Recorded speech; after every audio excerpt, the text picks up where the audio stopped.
Je n'arrive pas à y croire que c'était le dernier Grand Prix de Lewis Hamilton chez Mercedes.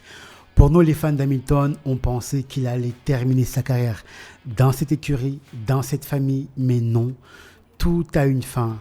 Et c'est lorsqu'il a franchi la ligne d'arrivée, j'ai ressenti cette émotion, cette tristesse. Pour être sincère, j'avais presque les larmes aux yeux. Ça y est, c'est fini, c'est désormais officiel. C'est la fin d'une longue et belle histoire entre Lewis Hamilton et Mercedes. Je redoutais cette vidéo, mais il faut la faire. Merci Lewis pour tous ces moments de joie que tu nous as apportés, ces magnifiques victoires et titres de champion du monde. J'avais l'impression d'être présent à chaque moment. C'était beau à vivre et j'étais heureux pour toi. Ton histoire ne s'arrête pas ici, bien sûr. On espère te voir à nouveau champion du monde pour la 8e fois de ta carrière. Merci Lewis et bravo. Bonjour à tous et bienvenue sur cette nouvelle vidéo. Avant de commencer cette vidéo, je vous invite à vous abonner pour ne pas rater le contenu qui arrive, notamment les débriefs de tous les Grands Prix de cette saison 2024. Et hier, c'était le dernier Grand Prix de la saison, le Grand Prix d'Abu Dhabi. Lando Norris gagne le Grand Prix d'Abu Dhabi et offre par la même occasion le titre de champion constructeur à McLaren après 26 ans d'attente. La dernière fois que McLaren a remporté un titre, c'était en 2008 avec le sacre de Lewis Hamilton, un titre de champion du monde disputé avec Ferrari jusqu'à la dernière course. Carlos Sainz termine deuxième et Charles Leclerc troisième. D'ailleurs, on a vu les images, la tristesse pour Charles Leclerc après la course de ne pas avoir pu offrir à Ferrari ce titre. Lando Norris gagne donc ce Grand Prix et par la plus belle des manières avec ce sacre pour son équipe champion constructeur. Ce titre de champion constructeur est partagé par deux écuries depuis 2009, Red Bull et Mercedes. McLaren vient donc casser la domination de ces deux écuries en remportant le titre, laissant Ferrari terminer deuxième et Red Bull troisième. Une grosse perte pour l'écurie autrichienne. Cette saison a été la plus longue de l'histoire de la Formule 1 avec 24 Grands Prix sur le calendrier. Si en début de saison, on aurait pu penser que Verstappen et Red Bull allaient tout écraser sur leur passage, même si Verstappen a été titré pour la 4e fois, c'était un peu compliqué, difficile dans la deuxième partie de la saison pour l'écurie de Christian Horner. Au départ de ce Grand Prix, dès le premier virage, Verstappen vient accrocher Piastri, leur causant une tête à queue. Piastri repart bon dernier alors qu'il est censé se battre avec Norris, avec les Ferrari pour le titre de champion constructeur. Cet accrochage de Verstappen est un incident de plus de sa part alors qu'il n'a plus aucun enjeu. Le mec, il fonce droit sur Piastri, c'est incroyable. Alors imaginez que Norris a eu un souci moteur ou autre avec sa voiture. McLaren aurait tout perdu, mais vraiment tout perdu.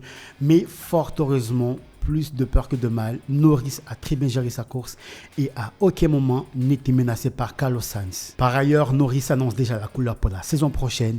Il vise le titre de champion du monde. Voilà Verstappen averti.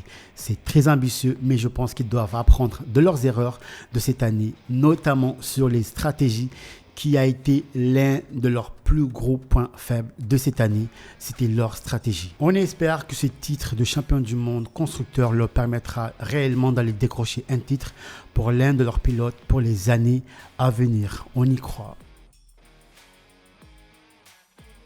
Carlos Sainz termine la course deuxième et c'était sa dernière course avec Ferrari avant son départ pour Williams. Sainz cette année, c'est du très bon travail au volant de sa monoplace et si Williams lui offre une bonne voiture, il aura des bons résultats aux côtés d'Alex Albon.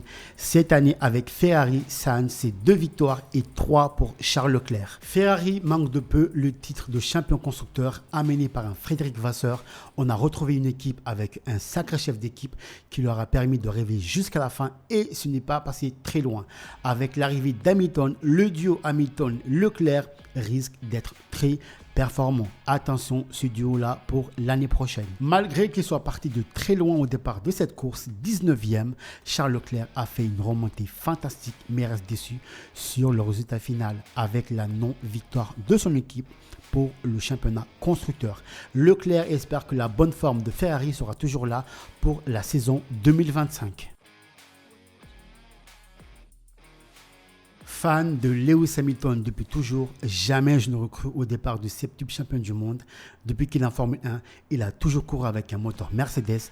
Son titre de champion du monde en 2008 avec McLaren, c'était avec un moteur Mercedes. Et depuis 2014 jusqu'en 2020, Hamilton a gagné 6 titres de champion du monde avec l'écurie allemande. Donc pour moi, c'était impossible qu'il parte. Impossible pour moi. Au volant de cette voiture, à leur plus haut niveau de performance, c'était du génie. La voiture était incroyable sur la piste. Leur niveau de développement avait des années d'avance sur les autres. On se souvient tous de cette innovation avec le système DAS, un système qui modifie le parallélisme des roues. C'était tellement ingénieux que Red Bull est tout de suite monté au créneau pour le dénoncer. Ils savaient la force que Mercedes allait avoir avec ce système à la limite de la légalité. Parti 16e au départ de cette course, Hamilton a réalisé une belle remontée pour terminer la course à la 4e place avec un ultime dépassement sur son coéquipier George Russell. Je pense même qu'il aurait pu gagner cette course s'il partait un peu plus haut. Bon, soyons honnêtes, Norris était intouchable hier. Mercedes rend un bel hommage à Lewis Hamilton avec un beau message de Bono, son ingénieur, et de Toto Wolff. Bravo à Pierre Gasly pour sa course. Grâce à lui, Alpine conserve sa 6e place au classement constructeur. Il ne faut pas non plus oublier Ocon pour son travail apporté à l'équipe avec notamment leur podium au Grand Prix du Brésil. C'est triste que son histoire avec Alpine se termine ainsi. Je pense que pour ce dernier Grand Prix, il aurait tout donné et aurait sans doute donné plus de points à Alpine. Alpine, donnez une meilleure voiture à Pierre Gasly et il vous fera gagner des courses parce que c'est un grand pilote. Nous arrivons à la fin de ce débrief du Grand Prix d'Abu Dhabi. Je vous invite à donner une note, ça fait toujours plaisir d'avoir vos avis. Ma note pour ce Grand Prix est de 13 sur 20. Encore bravo à McLaren. On se retrouve bientôt pour une nouvelle vidéo. J'espère que vous avez passé un bon moment. Je me répète, mais abonnez-vous, likez et commentez les vidéos. Retrouvez-nous sur Instagram, le lien est en description. Je vous souhaite une très bonne semaine.